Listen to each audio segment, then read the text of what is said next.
Mga kananay, ang ulam natin ngayon ay napakasarap na, talagang napakasarap na, ayan, bitterness. Mag-bitterness muna tayo ngayon kasi mga kananay, maiba-iba man lang, maggulay-gulay naman ang katawan lupa natin at nakakahiya na.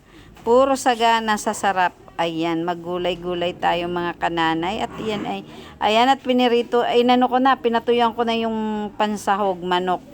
Pitso lang yan mga kananay ng manok at yan ay atin pinatuyo. Ganyan. Tapos ang gagawin natin dyan mga kananay, syempre alam nyo naman ang kananay, bawal ang mantika. O ihulog na natin lahat. Wala nang gisa-gisa. Pag sama-samahin na, bati-bati lang ba? Ayan, ganyan ang gagawin natin mga kananay ha. Ganyan ako magluto, tipid sa mantika. Bawal mantika eh. Ayan. At yan ay lalagyan natin ngayon kananay ng, syempre, para lumambot ang ating chicken. Chicken daw. Lalagyan natin yan na, mga kananay ng panimpla muna tayo ng asin. Ayan. At halo-haluin natin. Ayan. May hiwagang asin ng kananay. Always asin ang panimpla. Wala nang iba. At ngayon mga kananay, at syempre, ayan ay, hindi ko alam ang sinasabi ko. At syempre, puro at syempre. Ayan ay palalambutin natin ang karneng manok. Lalagyan natin ng tubig na mainit. Huwag yung tubig na hindi mainit kasi lalansa ang inyong niluluto. Kailangan yung galing termos. Ayan. At yan ay palalambutin natin kasama ang ating syempre mga sahog, bawang, sibuyas, kamatis. Ganyan mga kananay. Paminsan-minsan tayo magluto ng ampalaya. Wala maisip ang kananay nyo iluto eh. Alangan magtinola, adobo na naman. Ay syempre maggulay naman muli. Maggulay ulit tayo para naman maanuhan. Ayan oh. Tingnan nyo mga kananay. Ang sarap na yan. Ayan oh. Nianuhan ko lang para lang maluto ba yung karne ng manok. Kaya ganyan lang ang gawa ko. Pasensya na kayo mga kananay. Yung background ko maingay. May nagkakahol na aso. Ayan oh. Nilagay ko na yung ampalaya. Mga kananay, nagtataka ako sa ibang nagluluto ng ampalaya. Pinipigaan nila eh. E di, ano pang purpose natin ng pagkain ng ampalaya kung pinigaan mo na, inalis mo na yung vitamin kasi ang vitamin andun sa pait. Bakit ka pa nagluto ng ampalaya? Kung pipigaan mo, ang kakainin mo na lang ay tinimplahang sapal ng ampalaya. Ganun eh. Ako hindi ako nagpipiga mga kananay. Ganyan lang, buo-buo lang siya. Kasi ampalaya nga, diba?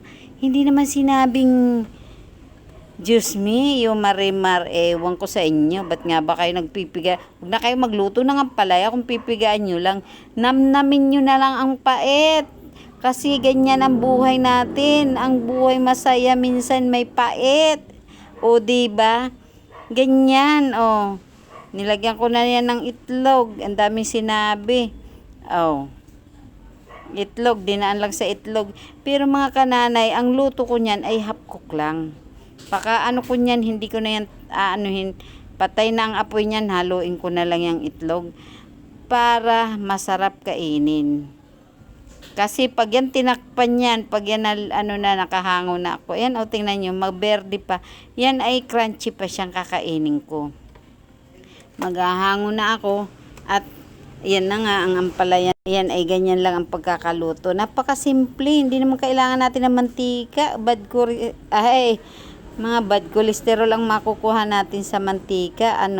Ayan. O ganyan lang. Partneran ng bangus. May partner ako dyan.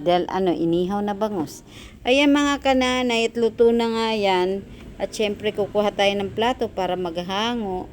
At yan ay masarap kainin habang hindi overcook ang ampalaya. Kasi pag overcook na parang walang lasa. Parang hindi ko na mapil na ampalaya ang niluto ko. Ayan. Ganyan lang. Kasimple oh. Diba mga kananay? Ba't nyo papahirapan ng sarili nyo? Ay siya. Oh. Papatayin na natin ang apoy diyan. Pero napatay na yan. Sabi ko nga't luto na nga. At maghahango na nga tayo. Ayan. Kaya hindi na natin kailangan pa ng malutong-luto ang ating gulay kasi mawawala ang sustansya ng gulay. Ba't pa tayo na gulay kung aalisin din ang sustansya? Ayan, kumuha na ako ng plato dyan at hahanguin ko na nga saka ko papatayin. Hindi ko pa pala napatay yan. Papatayin ko na ang apoy para hindi nga ma-overcook. Mahirap kainin ang overcook, wala ng sustansya. Ayan. Ayan mga kananay, tingnan nyo naman ang kananay nyo. Oh. Makrunchy pa yung ampalaya, verde pa yan. Oh. Ayan.